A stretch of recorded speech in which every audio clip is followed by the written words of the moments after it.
বদনজরের রুকিয়ার গোসল করার নিয়ম। আমরা অনেক সময় বদনজরে পড়ে যাই। আল আইনু হাক্কুন, বদনজর এটা কিন্তু সত্য। যদি কারো বদনজর লেগে যায় আপনি কিভাবে বুঝবেন এবং কিভাবে এর থেকে বাঁচবেন আজকে প্র্যাকটিক্যালি আপনাদেরকে জানিয়ে দিব এবং আমলগুলো শিখিয়ে দিব। আল্লাহর প্রতি বিশ্বাস রেখে, আল্লাহর প্রতি ট্রাস্ট রেখে যদি আপনি পরিপূর্ণভাবে আমল করতে পারেন, ইনশাআল্লাহ আল্লাহ তাআলা এই বদনজর থেকে আপনাকে হেফাজত করবেন। অনেক সময় দেখা যাচ্ছে সুস্থ মানুষ অসুস্থ হয়ে গেছে।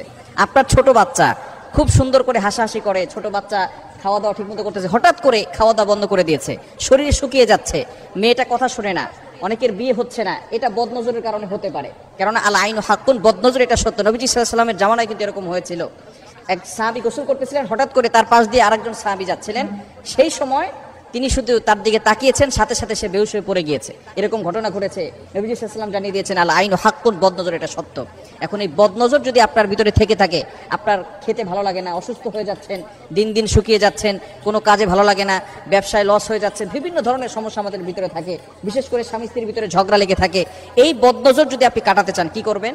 আপনি প্রথমে একটা বালতি অথবা একটা পাত্র নেবেন, অথবা গামলা হলেও হয়, সেখানে আপনি পানি নিয়ে, পবিত্র পানি নেবেন, আপনি নিজে অজু করে নেবেন। অজু করে আপনি 2 হাত সেই পাত্রের ভিতরে রাখবেন, পানির ভিতরে রাখবেন। রাখার পরে আপনি 7 বার দুরূদ শরীফ পড়বেন। যে কোনো দুরূদ পড়লে হবে, তবে দুরূদ ইব্রাহিমটা পড়বেন, যেটা আমরা নামাজের ভিতরে পড়ি, এটা 7 বার পড়বেন। এরপরে 7 বার সূরা ফাতিহা পড়বেন, 7 বার আয়াতুল কুরসি পড়বেন, 7 বার সূরা কাফিরুন পড়বেন, 7 বার সূরা ইখলাস পড়বেন, 7 বার সূরা ফালাক পড়বেন, 7 বার সূরা নাস পড়বেন। এরপরে 7 বার আবার দুরূদ শরীফ পড়বেন। এরপরে আপনি হাতটাকে উঠিয়ে ফু দেওয়ার কোনো দরকার নাই, ওই পানি দিয়ে আপনি গোসল করে নেবেন। ইনশাআল্লাহ আল্লাহ পাক রব্বুল আলামিন আপনার বদনজর দূর করে দিবেন। খুবই চমৎকার একটি আমল। এই আমলটি করে অনেকে ফায়দা পেয়েছেন, আপনিও ফায়দা পেতে পারেন যদি পরিপূর্ণভাবে আমল করেন। তবে অবশ্যই আমাদেরকে খেয়াল রাখতে হবে, টয়লেটের ভিতরে ঢুকে এই আমল করতে যাবেন না। বিশেষ করে বর্তমানে আমাদের প্রত্যেকটা ঘরের সাথে সাথে অ্যাটাচড টয়লেট, অ্যাটাচড বাথরুম হওয়ার কারণে দেখা যাচ্ছে যে আমরা ওইখানে গোসল করি, ওইখানেই টয়লেট করি।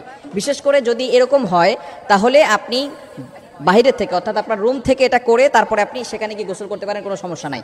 এই পানি দিয়ে গোসল করার পরে অন্য পানি দিয়েও আপনি গোসল করতে পারেন, কোনো সমস্যা হবে না। এভাবে যদি আপনি আমল করতে পারেন, অবশ্যই আপনি আল্লাহর পক্ষ থেকে উপকার পাবেন এবং কোরআনের যে একটা মর্যাদা আছে, কোরআনের যে পাওয়ার আছে, এটা আপনি সচক্ষে দেখতে পারবেন যে আল্লাহ পাক রব্বুল আলামিন আপনাকে সকল ধরনের বদনজর থেকে হেফাজত করবেন।